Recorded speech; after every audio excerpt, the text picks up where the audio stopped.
ये खुशी की बात है कि 48 साल बाद हमें दोबारा इस वर्ल्ड डेयरी समिट को करने का अवसर हिंदुस्तान को प्राप्त हुआ है। और मैं डेयरी सेक्टर की दो चार बातें आपसे जरूर करूंगा हिंदुस्तान के इस हिसाब से। सबसे बड़ी बात यह है कि 8 करोड़ फैमिली कहीं ना कहीं डेयरी सेक्टर से जुड़ी हुई है देश में, और मुझे लगता है कि पूरी दुनिया में शायद 8 करोड़ जुड़े होंगे और 8 करोड़ हिंदुस्तान के किसान इससे जुड़े हुए हैं। और किसान ही नहीं, ज्यादातर छोटा किसान और लैंडलेस फार्मर जिसके पास जमीन नहीं है वो डेयरी से जुड़ा हुआ है। और कई बार हम लोगों का ध्यान नहीं होता कि पूरे जो देश में मिल्क प्रोडक्शन है, जो मिल्क दूध की कीमत है, वो करीब 8.5 लाख करोड़ है।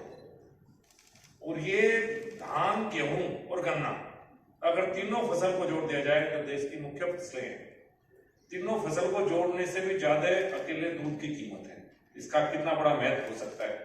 और 8 करोड़ परिवार जिससे जुड़े हुए हों तो हमारे लिए आप कह सकते हैं रोजगार का सबसे बड़ा साधन भी, जो दुनिया के दूसरे देशों में शायद नहीं है, दूध ही है।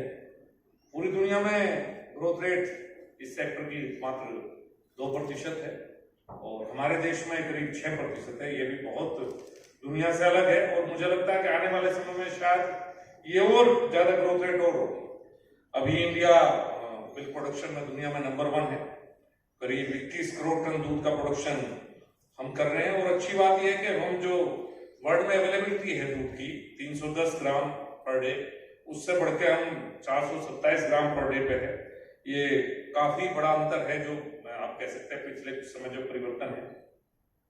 और सबसे बड़ी बात है कि इंडिया का जो डेयरी है वो कोऑपरेटिव बेस्ड डेयरी है।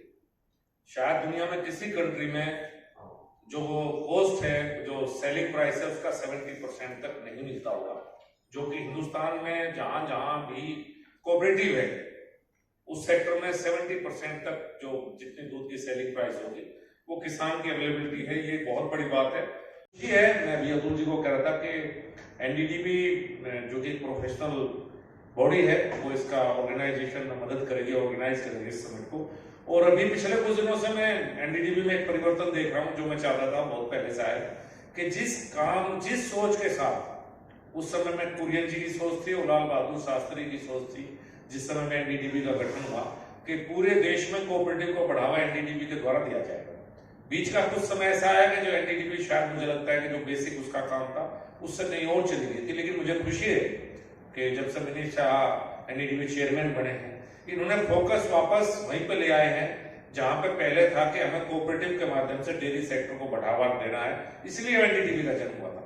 आज मुझे अच्छा लगता है कि जब आसाम में एनडीडीबी काम कर रहा है, या उत्तर प्रदेश में करीब मुझे लगता है 4 मिल्क प्रोड्यूसर कंपनी एनडीडीबी बना रहा है बड़ी, एक बनारस और उसके आसपास के 6-7 जिलों की, एक अमेठी, रायबरेली और उसके आसपास के जिलों की, एक जो एक क्षेत्र है बुंदेलखंड उसमें, एक हरित प्रदेश को पश्चिम उत्तर प्रदेश में बना रहा है। तो आप कह सकते हैं कि करीब आधा उत्तर प्रदेश इस समय एनडीडीबी कहीं ना कहीं कोऑपरेटिव के माध्यम से डेयरी सेक्टर को बढ़ावा देने का जो प्रयास कर रहा है उसमें आधा उत्तर प्रदेश है, क्योंकि उत्तर प्रदेश में कोऑपरेटिव बहुत कमजोर हो चुकी थी। पर आज जो उत्तर प्रदेश की कोऑपरेटिव है वो शायद मुझे लगता है आखिरी सांसें ले रही है। तो एनडीडीबी ने कहीं ना कहीं उत्तर प्रदेश में भी कोऑपरेटिव को अपने हाथ में लिया है और मुझे लगता है भविष्य में एनडीडीबी इसी रास्ते को और आगे चलेगा। तो मैं अपने पत्रकार साथियों का धन्यवाद करता हूं कि आप सब लोग इसमें आए और आपके माध्यम से ये इतनी बड़ी इवेंट जो वर्ल्ड डेयरी समिट होने जा रही है ये आम लोगों तक भी पहुंचेगी। और मुझे उम्मीद है कि वर्ल्ड डेयरी समिट में जो एक अच्छा फार्मर है, गांव का किसान है, उसकी भी कहीं ना कहीं भागीदारी इसमें होगी, मुझे ऐसी उम्मीद है। आप सबका बहुत बहुत धन्यवाद। और बढ़ाने की आवश्यकता है। और सबसे अच्छी बात है कि जो थीम रखी गई है इस बार वर्ल्ड डेयरी समिट की, वो है dairy for nutrition and livelihood. पूरी दुनिया में हो सकते न्यूट्रिशन हो, लाइवलीहुड हिंदुस्तान के लिए है कि हिंदुस्तान में इसका रोजगार से जुड़ा हुआ है बहुत बड़े सेक्टर के। और 2019 में जब से मंत्रालय बना है एनिमल हस्बेंड्री, डेयरी और फिशरी, बजट में भी करीब 3 गुनी बढ़ोतरी केंद्र सरकार के द्वारा जो बजट इस सेक्टर को मिलता था, पहले मात्र 2000 करोड़ रुपए बजट था इसका, और अब मैं देखता हूं करीब 6000 करोड़ का बजट इस साल है। तो और एक बहुत बड़ा शिफ्ट हुआ है देश में 2014 के बाद। 2014 से पहले जहां हम डेयरी की जब बात करते तो हम क्रॉस ब्रेड एनिमल्स की बात करते थे। 2014 के बाद पहली बार राष्ट्रीय गोकुल मिशन के द्वारा एक शिफ्ट किया गया कि हमने अपना फोकस क्रॉस ब्रीड की जगह जो हमारे इंडिजिनस एनिमल्स हैं, जो इंडिजिनस ब्रीड्स है हमारी, उस पर हमने फोकस किया है। उसमें इम्प्रूवमेंट कैसे हो, उसका डेवलपमेंट कैसा हो, ये फोकस सरकार का रहा है। और आज के दिन मुझे खुशी होती है जब हम किसी डेयरी में बात करेंगे, कोई डेयरी लगाना चाहता है और कोई, वैसे भी हमारे यहाँ डेयरी से अलग भी गाँव में या शहरों में भी प्रचलन है कि कोई 2 गाय रखेगा, 3 गाय रखेगा।